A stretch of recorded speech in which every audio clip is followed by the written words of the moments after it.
ये नंदू उठ, खबर मिली ससुराल वाले आ रहे हैं, चल जल्दी चल। तुम बाहर से घेरा डालो, हम लोग अंदर जाते हैं।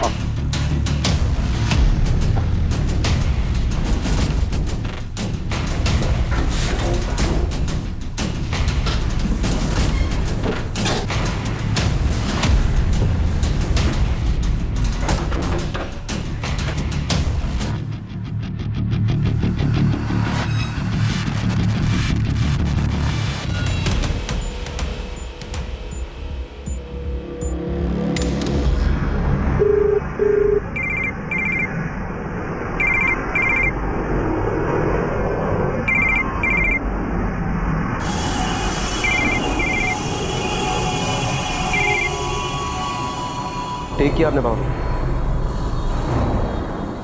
पहले बेटा छोड़ गया, अब भाई दूर होता जा रहा है। आप ऐसा क्यों कह रहे हैं भैया? हम हैं ना आपके साथ।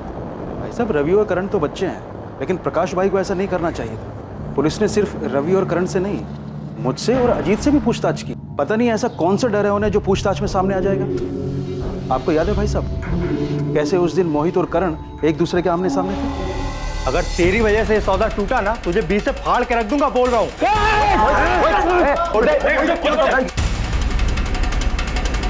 मुझे इसमें मत घसीटिए साहब, मुझे कोई बदला नहीं लेना है, ना मैंने कोई बदला लिया है साहब। मैं समझ चुका हूं साहब, सब कर्मों का फल होता है। मैंने मेरा भुगता, उन लोगों ने अपना। नटवर, तू नटवर लाल है, कोई बाबा नहीं है। ये तुझे याद है या मैं दिलाऊं? याद है साहब, लेकिन जब से पैर धीमे चल रहे हैं ना साहब, तब से दिमाग तेज चलने लगा, सब समझने लगा हूं अच्छा बुरा। इसलिए ये चोरी चकारी सब छोड़ दिया मैंने। चोरी छोड़ दी, लेकिन हेरा फेरी वो तो नहीं छोड़ी ना तूने। अपने दोस्तों का साथ तो नहीं छोड़ा तूने। हाल खबर तो बराबर लेते रहते तुम। दुश्मनी तो मोल नहीं ले सकता ना साहब, तो हाल खबर ही लेता रहता हूँ। हालांकि जब उनसे बात होती है तो उन्हें भी समझाता हूँ, कुछ नहीं रखा भाई इसमें, सुधर जाओ। बहुत बकवास सुन लेते रहे। अब सीधे सीधे बोल, रघु और नंदू कहाँ है? उन दोनों से कांटेक्ट किया था ना तूने? क्या फिर नमलपुरा का उमेश में शामिल है इसमें? कौन उमेश था? उमेश ठाकुर? इसकी तब तक खातिरदारी करो जब तक ये सच ना होते। सर, ये नंदू और रघु भोपाल में अरेस्ट हुए, कुछ 1 महीने पहले बेल पे बाहर हुए। पल्लवी, तुम भोपाल जाओ, रघु और नंदू से जुड़ी सारी इंफॉर्मेशन पता है, और जिस केस में ये अंदर हुए थे उस केस के इन्वेस्टिगेटिंग ऑफिसर से भी मिलो। इस बात के पूरे चांसेस हैं कि उनमें से कोई ना कोई इनके कांटेक्ट में जरूर है। Okay sir. नेटवर्क खुद हिस्ट्री शीटर है। रघु और नंदू से कांटेक्ट करना उसके लिए कोई बड़ी बात नहीं, लेकिन अगर ये काम रवि और करण ने करवाया तो सोचने वाली बात यह है कि ये दोनों इतने खतरनाक सुपारी किलर से कैसे मिले होंगे। सर, वो अमित तोमर, इन दोनों का एडवोकेट, सर वो एक क्रिमिनल लॉयर है, वो जानता होगा रघु और नंदू को, शायद वहां से मदद मिली।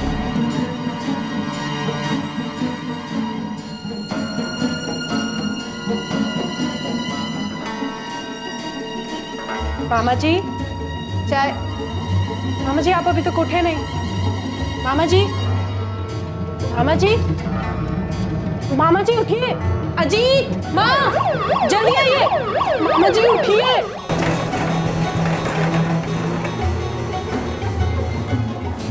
ये अचानक भैया को क्या हो गया? कहाँ लेके गए? माँ जी, आप घबराइए मत, मामा जी जल्दी ठीक हो जाए।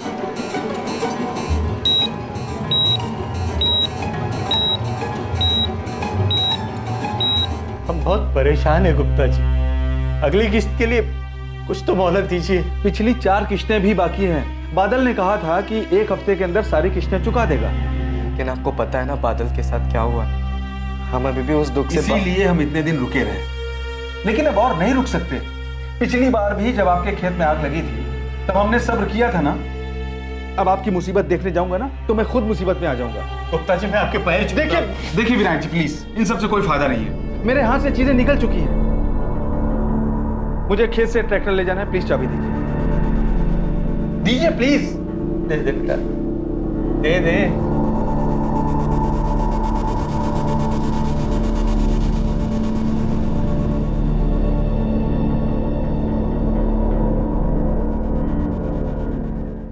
नंदू, रघु और यहाँ के पंजा गैंग के बीच काफी वक्त से गैंग वार चल रहा है।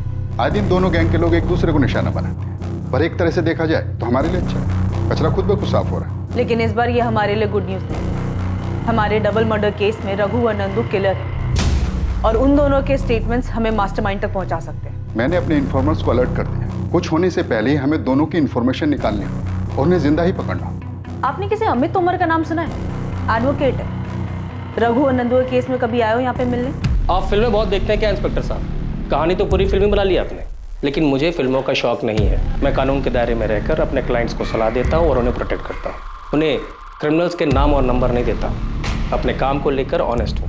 और रहा सवाल करण और रवि का, तो अगर मुझे लगता ये दोनों अपराधी हैं या इन दोनों ने किसी भी अपराध के बारे में मुझसे बात की होती तो मैं इनका केस लेता तक नहीं। आपका शक गलत है, मुझ पर भी और मेरे क्लाइंट्स करण और रवि पर भी।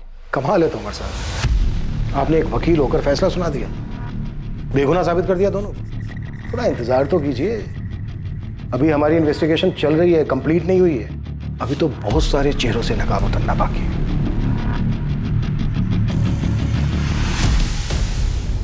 सुपारी किलर्स?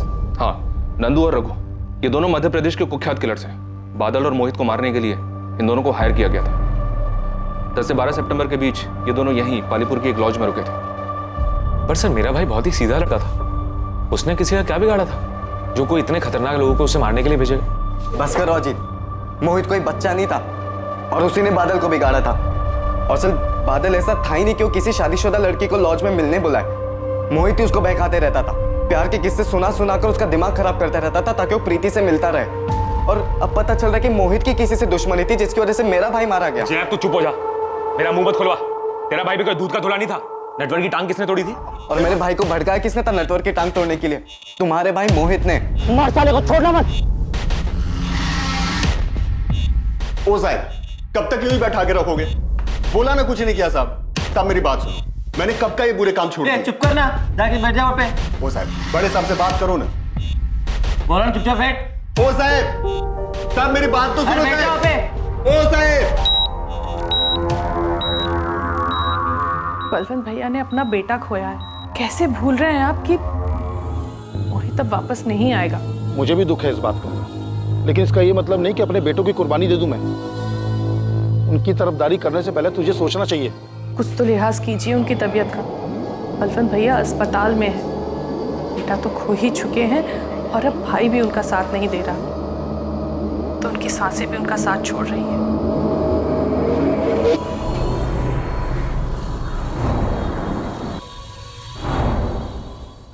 नंदू और रघु के भी दर्शन होंगे चाचा? होंगे। इस बार 5 देशी कट्टे और गोलियों का चढ़ावा मांगा है दोनों ने। कुछ घमासान होने वाला है। आंखें खुली रखोगे तो दर्शन भी होंगे।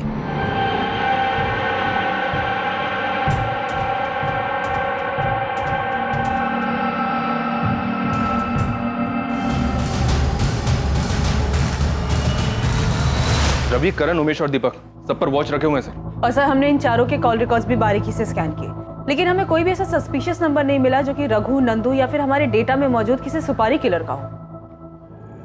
और नटवर भी अपनी बात पे अड़ा है। सर कांस्टेबल गिरधर को भी नटवर और उसके पुराने कॉन्टैक्ट्स की खबर निकालने के लिए काम पर लगा दिया। ये रहा मेरा इक्का। ये मेरा बात। ये पंच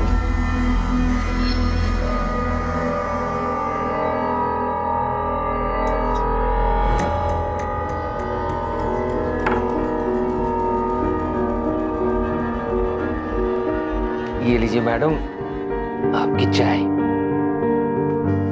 भैया ने मेरी शादी तो करवा दी, तुमसे दूर कर दिया। उस घर में एक एक मिनट मेरे लिए जंग है। मुझे घर वापस जाना अच्छा ही नहीं लगता। वहां रहकर भी बस हमारे बिताए हुए वक्त के बारे में सोचती रहती हूँ। बादल, मुझे अपने साथ ले चलो, मुझे वहां नहीं जाना है। दूर तो मैं भी नहीं रहना चाहता तुमसे, तो फिक्र मत करो, मैं कुछ करता हूँ। इस बार हमें कोई अलग नहीं कर पाएगा, तुम्हारा भाई भी नहीं। तुम लोग चाय पियो, 1 मिनट में आता। अपने पत्ते देख।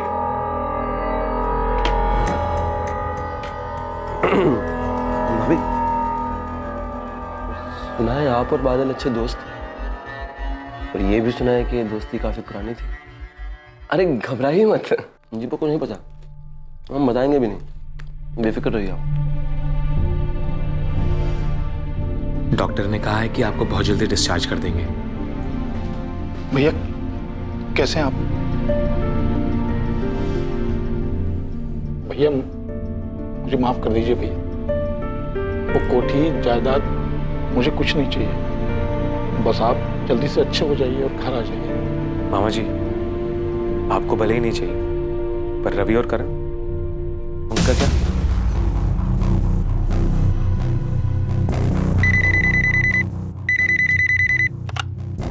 हेलो। ये तो हद ही हो गई सर, पहले आप हमारे पीछे पड़े थे, अब हमारे वकील साहब पर भी शक कर रहे हैं। शक करना पेशा है हमारा। सच निकालने के लिए पहले हम शक करते हैं, फिर समझाते हैं, और अगर कोई नहीं समझे ना तो तभी से कुटाई करते हैं। अक्यूज बच नहीं सकता हमसे, चाहे वो कितने भी दूर छुपा। सर कहीं ऐसा ना हो कि अक्यूज्ड आपके सामने ही बैठा हो और आप दूर ही देखते रह जाएं। जो भी बोलना है खुल के बोल। अजीत रघुवंशी आपके नजदीक ही है सर। मोहित का कजन? हाँ सर, वही एक लौता अजीत रघुवंशी। और उससे तुम्हारी क्या दुश्मनी है जो उसका नाम ले रहे हो? कोई दुश्मनी नहीं है सर, पर आपकी उससे खास दोस्ती हो गई है। सवाल तक नहीं कर रहे आप लोग, शक की सुई तो घुमाइए उसकी तरफ। कुल्हाड़ी पर पैर मारने का शौक है तुम्हें रवि?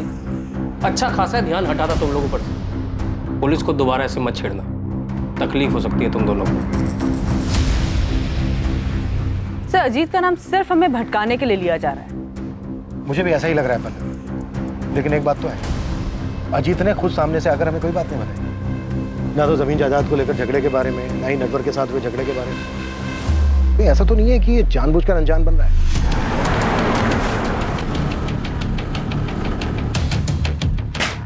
ये नंदू उठ, खबर मिली ससुराल वाले आ रहे हैं, जल्दी चल। तुम बाहर से घेरा डालो, हम लोग अंदर जाते हैं।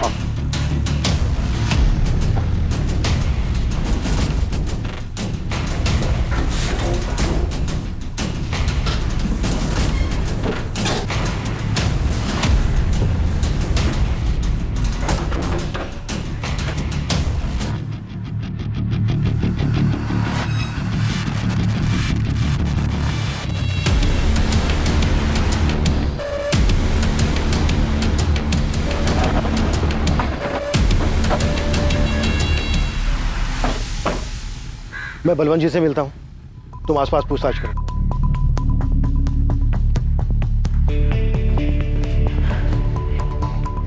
क्या बात है, आप परेशान क्यों हैं? पुलिस आई है, बलवंत भाई साहब से अकेले में पूछना है, हमारे सामने नहीं। पर ऐसी कौन सी बात है जो वो हमारे सामने नहीं कर सकते?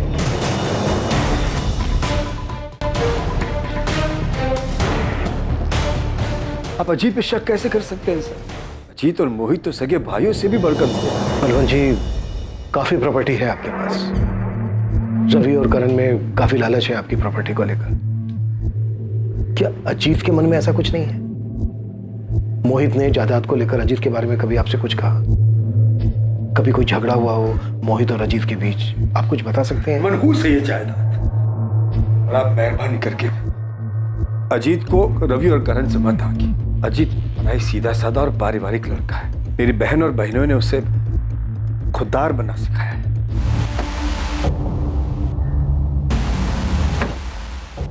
कुछ मिला? तो ये अजीत इंसान है या फरिश्ता? लोग भगवान में भी बुराई ढूंढ लेते हैं, लेकिन इस अजीत की कोई बुराई नहीं कर रहा है। लेकिन फिर भी मैंने गिरधर को बोला है अजीत की दुकान के आसपास बात कर लीजिए।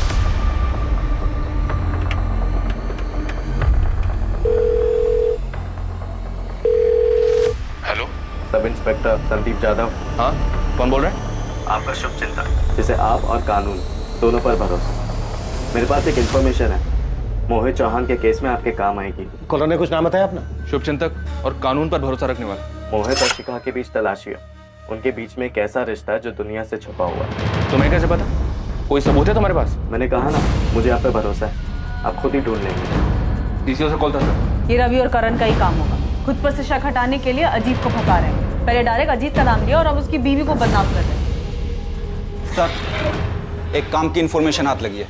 इसी गांव का एक आदमी है, उसने बताया कि अजीत और मोहित के बीच सब कुछ ठीक नहीं था। उसने दोनों को झगड़ते हुए देखा। अजीत, भूल जाओ उस बात को। देख, गुस्सा थूक दे, अब हमारे बीच ऐसा कुछ भी नहीं है। मोहित देख, हर रिश्ते की ना एक मर्यादा होती है। जिसे कभी भूलना नहीं चाहिए। तूने वो मर्यादा पार कर दी। तू भाई है इसलिए चुप, पर दोबारा मेरी गैर मौजूदगी में मेरे घर में मत घुसना। अजीत, अजीत, अजीत मेरी बात तो सुन भाई। कौन है वो जिसने अजीत के खिलाफ बताया? मामूली सा किसान है सर, हिम्मत करके उसने अजीत का नाम लिया है। अब सामने आने की हिम्मत नहीं कर पाएगा। शिखा और अजीत से एक बार बात कर लियो, लेकिन ध्यान रहे विक्टिम की फैमिली है वो।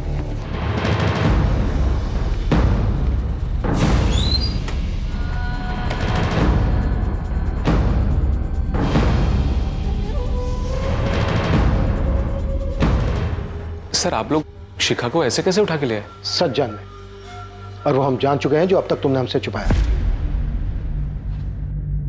सच तो हम जान चुके हैं शिखा, बस तुम्हारे मुंह से सुनना है। बताओ। माँ, माँ, माँ, माँ किधर है? पिताजी के साथ मंदिर गई। और अजीत वो तो दुकान पर होगा ना, मतलब घर पर कोई नहीं?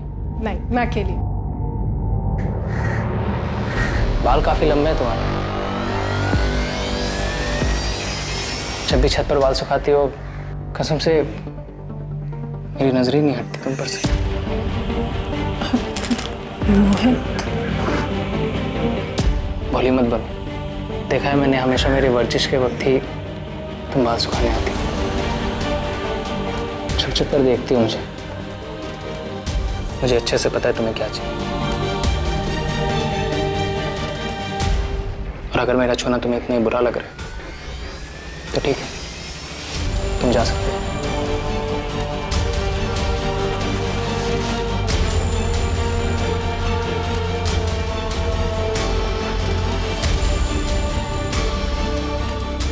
मुझे मेरी लाइफ के सबसे अच्छे और सबसे खास लोगों से ही धोखा मिला था। कब पता चला तुम्हें?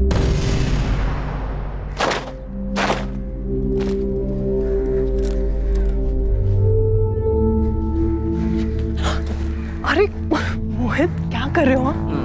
अभी तो 10 मिनट ही हुए हैं, सबको गए हुए। और वैसे भी आज शाम तक कोई नहीं आने वाला है।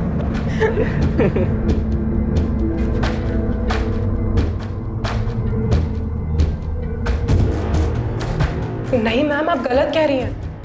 अजीत कभी मोहित का मर्डर नहीं करवा सकते। उस दिन भी गलती हमारी थी, लेकिन उन्होंने खुद को सजा दी। चुप रहे, और आज तक उस बारे में कोई बात नहीं निकाली। क्या कहता मैं? गुस्सा निकालता भी तो किस पे? आखिरकार दोनों थे तो मेरे अपने ही ना। और फिर शिखा और मोहित दोनों की आंखों में शर्मिंदगी थी, पछतावा था।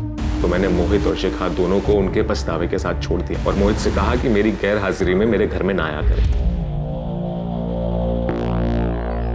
अजीत, बहुत ज्यादा शर्मिंदा हूँ। माफी मांगने में भी शर्म आ रही है। पता नहीं कैसे बहक गई थी। कुछ माफ कर दो।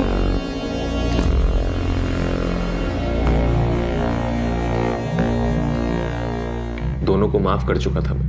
माफ कर दिया था या फिर किस्सा जड़ से खत्म करने का मौका देख रहे थे?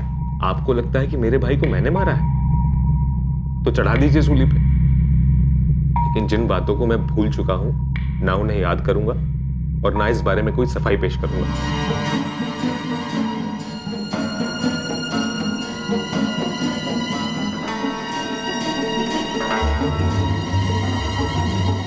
बात मुझ तक थी इसलिए अब तक दबाए रखा, लेकिन अब पुलिस जान गई है तो आप लोगों को किसी और से पता चले, इससे बेहतर है कि मैं ही।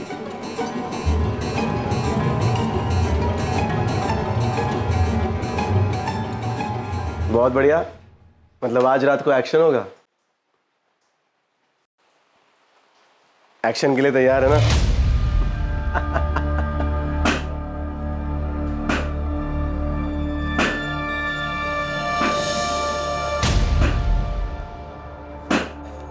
सारी बंदूकें तो जब्त हो गई, अब कैसे लड़ेंगे पंजा गैंग से? पक्का किसी ने खबर दी थी कि हम लोग गायत्री लॉज में हैं। खैर तू चिंता मत कर, कल बाबू के लोग आ रहे हैं इंदौर से सामान लेकर। उसके बाद पंजा गैंग के एक आदमी को दौड़ा दौड़ा कर मारेंगे।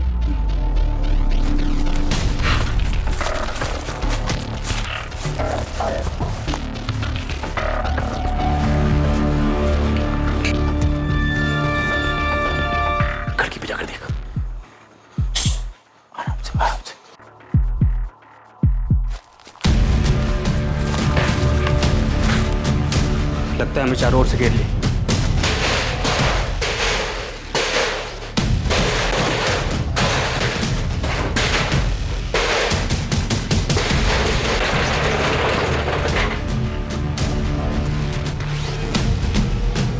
क्या नंदू मारा गया?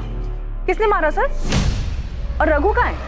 रघु फरार हो गया, ये पंजा गैंग का ही काम लगता है। सर नंदू तो मारा गया, लेकिन बादल और मोहित के केस को सॉल्व करने के लिए रघु का जिंदा पकड़ा जाना बहुत जरूरी है। सर आपने गायत्री लॉज में जो छापा मारा था रघु और नंदू को पकड़ने के लिए, वहाँ आपको जो सीसीटीवी मिला है उसके फुटेज को स्कैन करना पड़ेगा, शायद उससे हमें कोई लीड मिल जाए। पहले भी फुटेज आ गए। नंदू और रघु 10 दिन से गायत्री लॉज में रह रहे थे। काफी सारे फुटेज हमें भिजवा दो।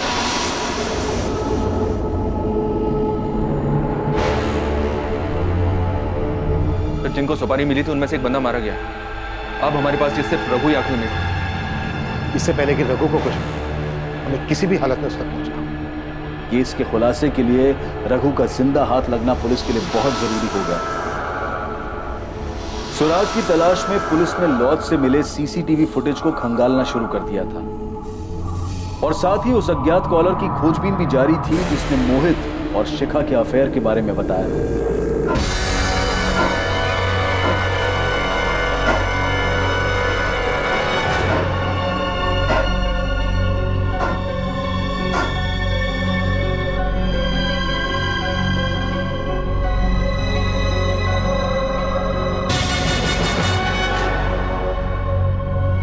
केस से जुड़े सभी संदिग्धों पर कड़ी नजर रखी जा रही है। सर भोपाल के गायत्री लॉज में जहाँ रघु और नंदू रुके थे उसके सीसीटीवी फुटेज में एक अजीब बात नजर आ रही है। ये देखिए।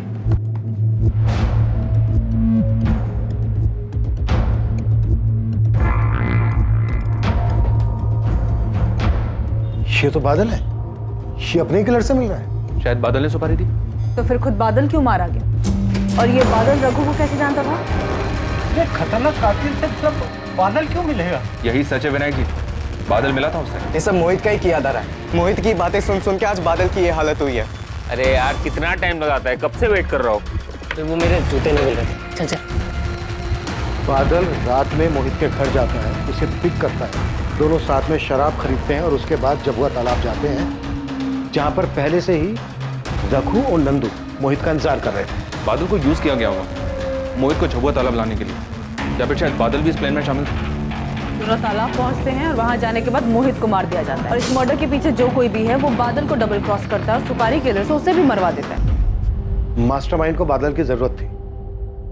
मास्टरमाइंड ये बात अच्छी तरह से जानता था कि मोहित उसके कहने पर वहां नहीं आएगा। सर मुझे ऐसा लग रहा है कि इन मर्डर्स के मास्टरमाइंड ये रवि और करण है। इन दोनों को बादल की जरूरत इसलिए पड़ी क्योंकि मोहित इन दोनों के कहने पे वहां कभी नहीं आता। तो आप बोल रहे हैं कि हमने बादल को पैसों का लालच दिया और पैसों के लिए उसने मोहित को मरवा, फिर हमने बादल को मरवा दिया। आप बोल क्या रहे हैं सर? वो दोनों बचपन के दोस्त हैं। अगर बादल को ऐसा कुछ भी पता होता ना तो सीधा जाके मोहित को बताते। और कोई क्यों मदद लेगा मोहित को मरवाने के लिए बादल की? और बादल क्यों तैयार हो जाता? आप बताइए। बादल के पिता पर काफी कर्जा था, ये बात तुम लोग जानते थे। आप जानते हैं आपके बताने के बाद?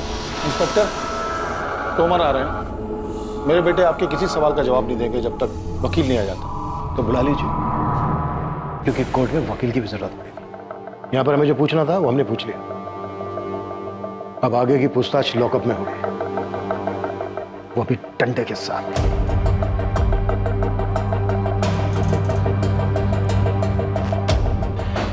मुझे रवि और करण के हर मोमेंट की इंफॉर्मेशन चाहिए जाता हूँ। जरूरत पड़े तो और आदमियों को भी लगा दो काम पर, और अर्जेंट में दोनों के कॉल रिकॉर्ड्स में लिख लो। पल्लवी, रघु पर क्या अपडेट है? सर मेरी भोपाल पुलिस से बात हुई है, वो लोग काम पे लगे हुए हैं। मैं भी बात करता हूँ। हमें किसी भी कीमत पर ये रघु चाहिए।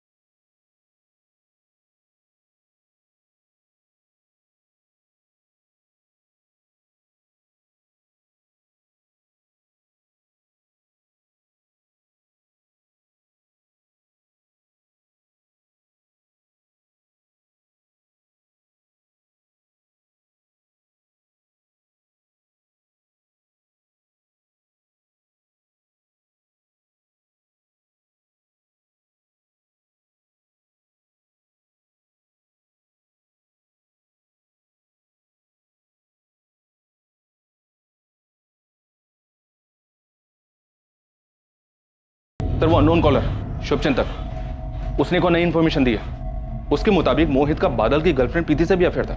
पक्का है रवि और करण का ही काम। ये लोग गोल गोल घुमा रहे हैं हमें ताकि हमारा इन पे से ध्यान हट जाए। सर फोन पर तो ऐसा लगा नहीं कि इन तीनों में से किसी ने कॉल किया हो, पर कॉलर जो कोई भी हो उसकी मोहित और शिखा वाली बात तो सच निकली, जो किसी को पता नहीं थी। और चांसेस है कि मोहित और प्रीति वाली बात भी सच हो, शायद इसलिए बादल रघु से मिला हो। फिर बादल क्यों मारा गया? मोहित और प्रीति के अफेयर की वजह से? ये सरासर झूठ है मैडम। मेरा मोहित के साथ कोई अफेयर नहीं है। मैं तो मुश्किल से उससे 2 या 3 बार मिली थी। तो फिर बादल सुपारी किलर से मिला क्यों था? 6 सितंबर को बादल किलर से मिला और 11 सितंबर को दोनों बादल और मोहित मारे गए। तुम्हारी आखिरी बार बादल से कब बात हुई थी? बादल से मेरी आखिरी बात 7 सितंबर को हुई थी। बस कुछ दिनों की बात है प्रीति, मेरा जुगाड़ चल रहा है। पैसों का बंदोबस्त हो जाए, बाबूजी का कर्जा चुका दूं, फिर हम दोनों भाग चलेंगे। से बादल को कहीं से पैसे मिलने वाले थे, लेकिन कहां से किससे ये उसने प्रीति को नहीं बताया था।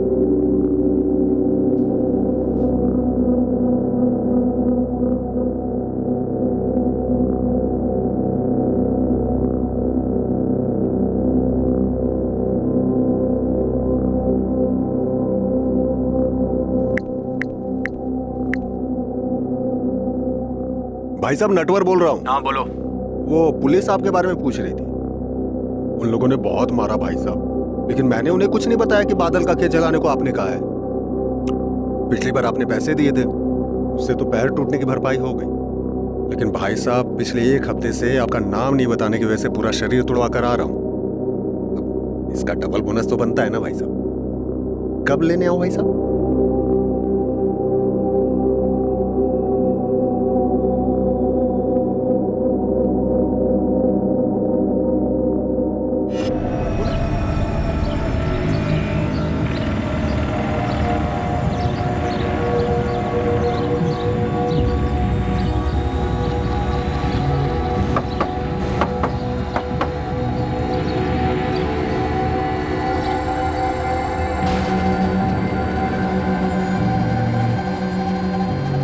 ये है custody transfer paper. Bhopal police से बात हो चुकी है, रघु को जल्द से जल्द देकर आओ।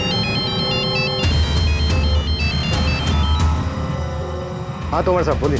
आपसे कुछ बात करनी थी, कब मिल सकते हैं? हाँ गिरधर बोलो। नाम क्या उस अज्ञात कॉलर का? मोहित ने जो कुछ किया उसके लिए मैं माफी मांगता हूँ। मामा जी आपको शर्मिंदा होने की कोई जरूरत नहीं, गलती आपकी नहीं थी।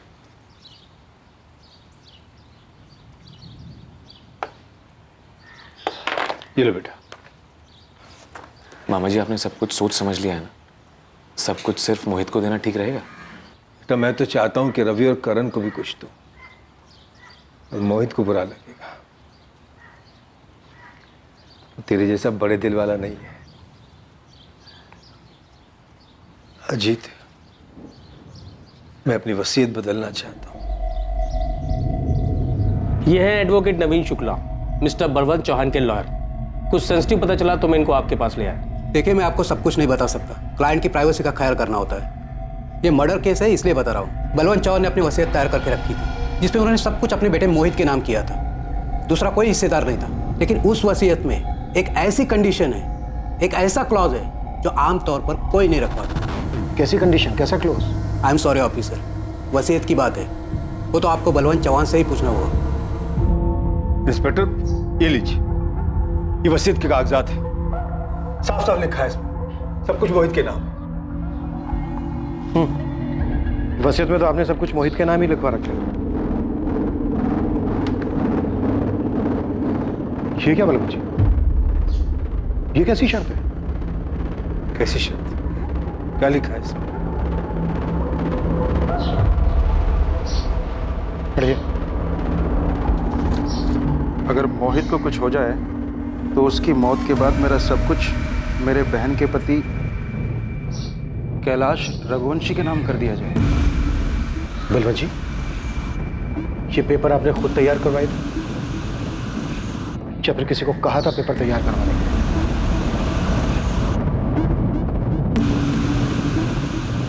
सर क्या पूछना है मुझसे? क्या काम है बताइए ना। आवाज बदलकर पीसीओ से कॉल करना है। ये मोहित और शिखा को तलाशी है। इन दोनों का कुछ ऐसा रिश्ता है जो दुनिया से छिपा हुआ है।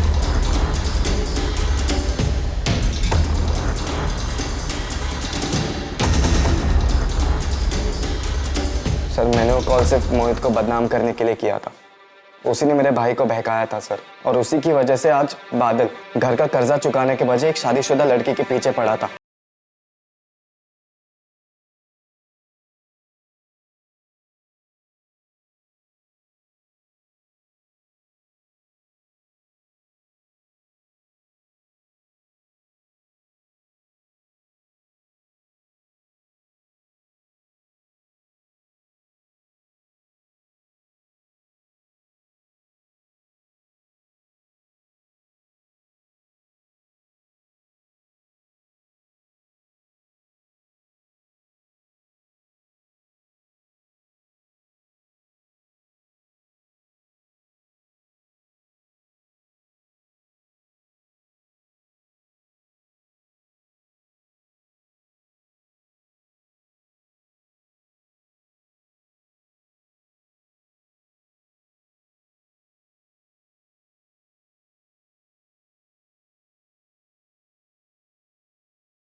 पर अजीत ने वसीयत में ऐसा क्यों लिखवाया? कोई और बात नहीं थी, सिर्फ सेफ्टी के लिए लिखवाया था पापा का। तो फिर ये बात बलवंत जी से क्यों छुपाई?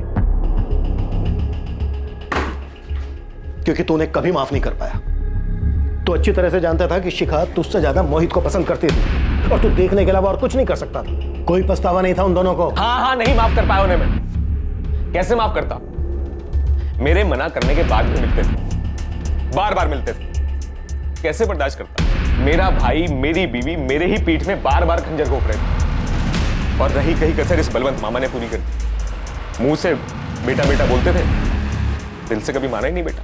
तो मैं तो चाहता हूं कि रवि और करण को भी कुछ दो, और मोहित को बुरा लगेगा। मामा जी ने सब कुछ मोहित को दे दिया, मेरा जिक्र तक नहीं किया। और वही बेटा मेरी ही बीवी के साथ। सबने मुझे समझ क्या रखा है? सारी कुर्बानियां मैं ही दूं। मेरी मां ने मेरे हिस्से का आधा प्यार मोहित को दे दिया, उसका कोई बोल नहीं। मैंने हमेशा उसे छोटे भाई की तरह संभाला, उसका कुछ नहीं। मोहित को कैसे मारा और बादल रघु तक कैसे पहुंचा? हाँ गुप्ता जी, आपको सारी किस्त मिल जाएगी। अब मुझे कुछ और वक्त चाहिए। हाँ वो क्या है ना, कुछ महीने पहले मेरा खेत जल गया था, तो इसलिए। हाँ मैं करता हूँ। हाँ मैं जल्द से जल्द करता हूँ। हाँ। क्या हुआ? नहीं माने बैंक वाले? नहीं यार। 5 लाख का कर्जा है ना? हाँ। इतना तो मोहित से मांग सकता है। नहीं, दोस्ती के बीच में पैसा नहीं लाना मुझे। तो मैं एक जुगाड़ बताऊं? 5 लाख कमाने। कैसा जुगाड़? कल मिल मुझसे। कहाँ? जगुआ तालाब के पास। बोल अब क्या जुगाड़ है? मोहित को जान से मारना है। सब मैं करूंगा, तू बस मेरा साथ दे। क्या बकवास कर रहा है? हाँ? मजाक कर रहा है? नाटक मत कर। तू अच्छे से जानता है कि मोहित शिखा के साथ क्या कर रहा है। जानता हूं, और ये मानता भी हूं कि गलत है। मैंने उसे समझाने की कोशिश की। वो नहीं समझने वाला। देख, मेरे पास सिर्फ एक ही रास्ता है। मोहित के मरने के बाद बलवंत मामा की सारी जायदाद दे मुझे। तू बस मेरा साथ दे, मैं तेरा 5 लाख का कर्जा भी उतरवा दूंगा। सोच। देख, मैं अपने दोस्त को नहीं मार सकता, ठीक है? और तू भी ये सब मत सोच। नशे में तो डर मत, हम लोग नहीं मारेंगे। पेशेवर खूनी आएंगे उसे मारने के। तू बस मोहित को यहाँ ले आ। करेगा मेरा काम? नहीं, मैं ये नहीं कर सकता। अपने दोस्त को मैं धोखा नहीं दे सकता, ठीक है? शुरू में बादल ने मना कर दिया, लेकिन मैं जानता था कि इस दोस्ती को सिर्फ गरीबी ही तोड़ सकती है। मुझे पता था कि बादल सर से लेकर पांव तक कर्जे में डूबा हुआ। उस बारे में बात भी मत करना चाहिए। मैं अपने दोस्त को धोखा नहीं दे सकता। देख, मुझे तो मेरे भाई, पत्नी सबने धोखा दिया, तो दोस्त क्या चीज है? और कल को अगर तेरा बाप कर्जे में मर गया तो अचार डालेगा दोस्ती का। मोहित सिर्फ अपना फायदा देखता है, तू अपना फायदा देख। चल 7 लाख दूंगा तुझे। मोहित देख, अब तू सोचने लगा है। चल तेरे लिए 8 लाख, कर्जा चुकाने के बाद भी 3 लाख बचेंगे तेरे पास। सोच के बताना।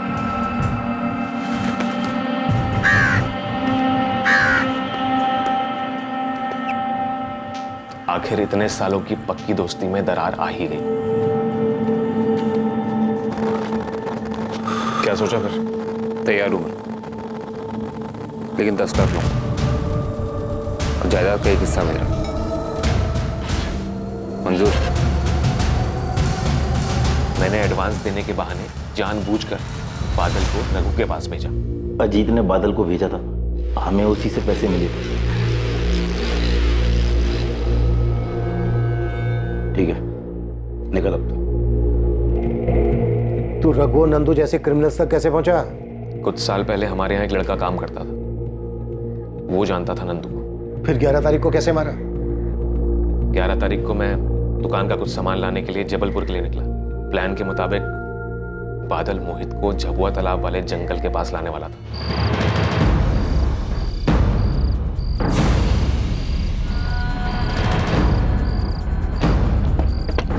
बादल, ये कौन सी जगह? चल तो सही।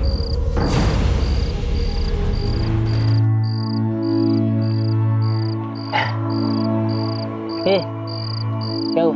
इतना चुप क्यों है? क्या हुआ? मैं बताता हूँ क्या हुआ।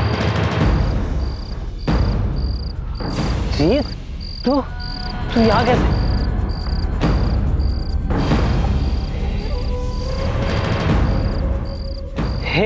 हे अजीत, क्या है ये सब? भाई हूं मैं तेरा। और शिखा तेरी भाभी है। समझाया था तुझे, हर रिश्ते की एक मर्यादा होती है, उसे पार नहीं करना चाहिए। तुझे ऐसा नहीं करना चाहिए, और मेरे साथ तो बिल्कुल भी नहीं। बादल, समझा नहीं से कुछ भी बोल रहा है। हे भाई अजीत, कसम से ऐसा फिर से कभी नहीं होगा। बादल, बोलना इसको कुछ भी। बादल, बादल, बादल। मरवा दिया मैंने मोहित को, अपने धोखेबाज भाई को। रिश्तों की मर्यादा कुचल दी थी उसने, अब उसका मरना जरूरी था। बादल को क्यों मारा? ये क्या कर डाला हमने? हाँ? अरे बाप है ये बाप, अपने भाई जी दोस्त को पैसों के लिए मार दिया।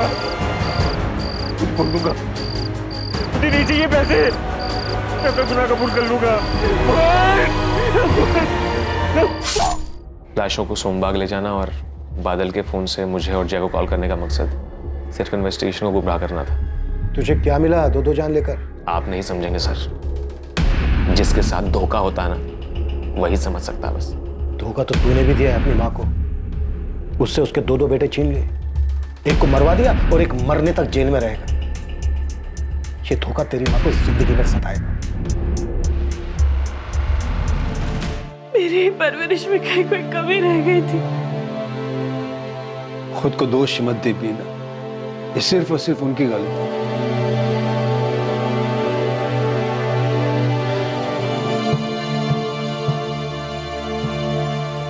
उमेश देख, प्रीति तो कुछ बता नहीं रही है। तू जानता है तो सच से बता, क्या प्रीति का उस लड़के से अफेयर था?